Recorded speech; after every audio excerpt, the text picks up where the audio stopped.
Hello, fellow targeted individuals. I want to share something with you guys which is unusual. So a while back I went to a place called The View about a month ago. It's in Clearmont, Florida. There's a restaurant there, a golf course. I went with my entire family. What's really weird is that when I go into the place, this guy walks up to my table and whistles. When I go to the parking lot to go to my car, I notice a black SUV right next to me, but it was facing outward. So imagine I'm parked like this, and then there's a car like this right here, facing outwards. And right across from that car, I seen a black SUV. So when I walk to my car with my family, this guy in a black SUV walks out, he looks at me, he whistles, and he goes right back into his vehicle. Now, I'm not at The View right now. I'm at a plaza. I'm just doing this for an illustration to give you guys a general idea of what they may do. And this may happen every once in a while. Another thing you may notice is that they show up upon arrival. And what they may do is, it can be 7:20 at night. They may park next to your car and cover their entire windshield. They may have their windows down a little bit and just be peeking around. And then when you get back to your car, they leave. One thing I also find bizarre is that I have been able to effectively gain proof that this group is utilizing false reporting methods to police.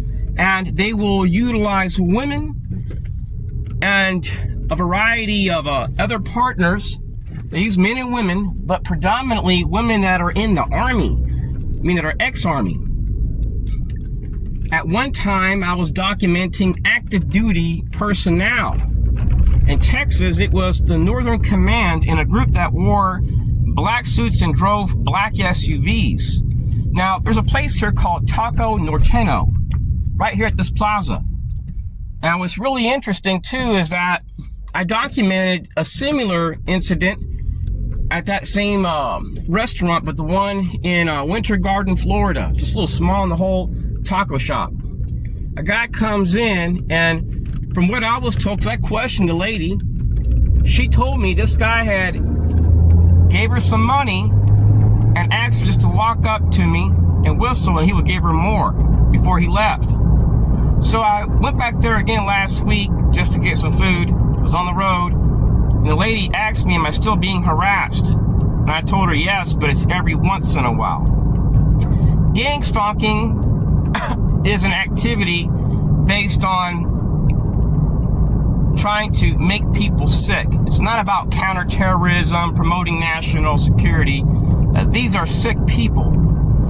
So when you deal with these types of people, you just have to walk away. These are people that have been known to stage accidents. I was hit one time by a vehicle, and these people followed me to the police department. They came into my school. They bought the same groceries as me. They had people in the security room. They use Citizens Corps. They don't carry guns. They're making around 6 figures or more. They have an LGBT agenda, and I don't understand why this is occurring and why they've used so many like Jewish people. I have videos that shows Jewish people where you see the ponytail here and there and the little round hat, and it does show in the past for the first 3.5 years here in Florida. It shows at one time a systematic pattern of these people utilizing people from different counties which are involved in law enforcement that have mutual aid agreements, interlocal agreements with other groups. So gang stalking is a clandestine activity. And what I experienced, you may not experience as a targeted individual. They're going to use different skits on different people, because if everyone was experiencing the same thing, and they're documenting people with black SUVs, they're unarmed. I mean, you have to be a little bit cuckoo to do what these people are doing. Because who in their right mind does this shit? One day I was utilizing an app called Eagle Security Unlimited, and something really weird happened.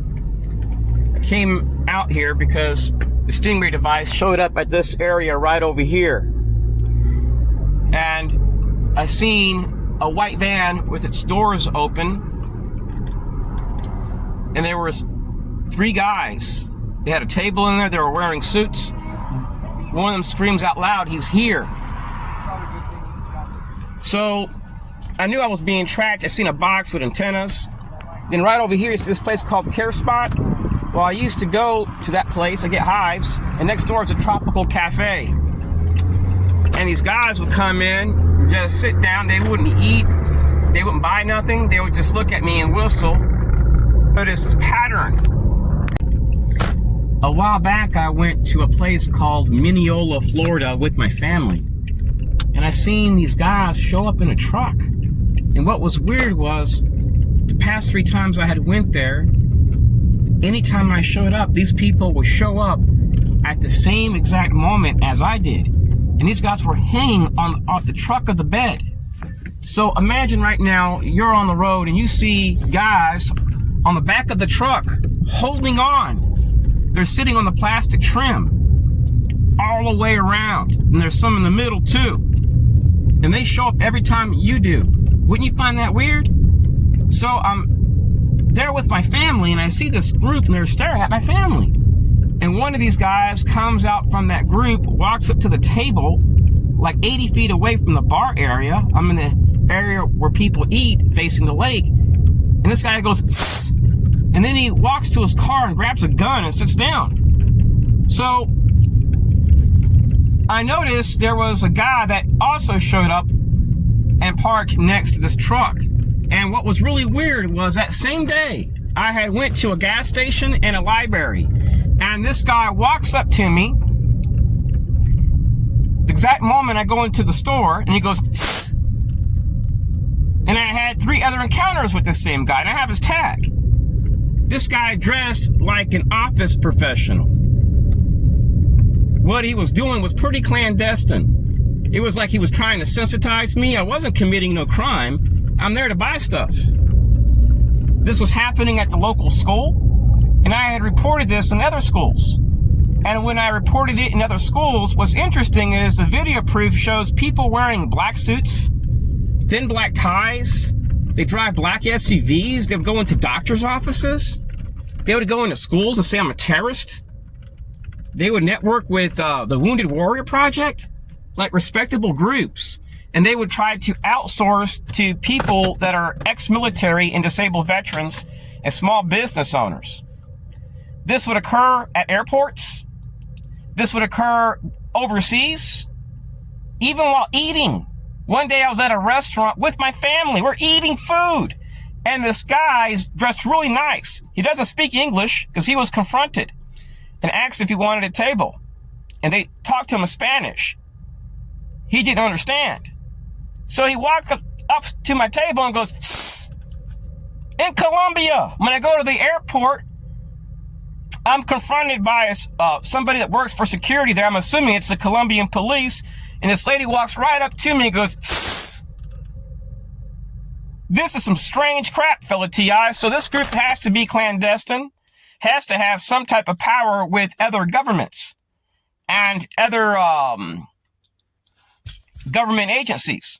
Because in Texas, I noted the Northern Command doing this crap jointly with this group, which is really clandestine. So how can I move from Texas and document this in the same exact manner as I've experienced in schools and in communities in other states?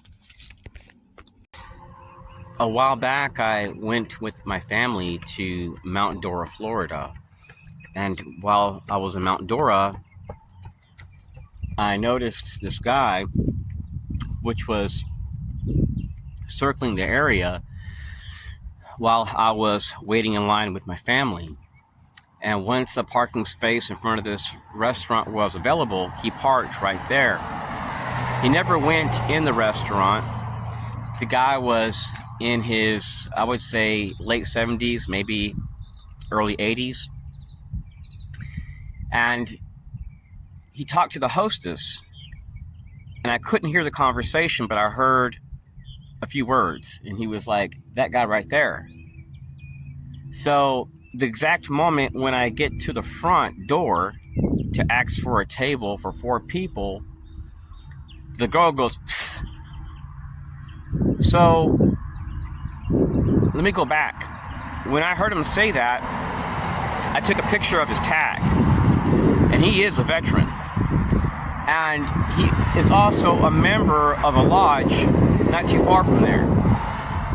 See, what I do is when I get people's information, I start searching for every single association, like civic group, Masonic lodge, and I will type up like Masonic, like that lodge number, and Masonic newsletters. I'll go to social media outlets.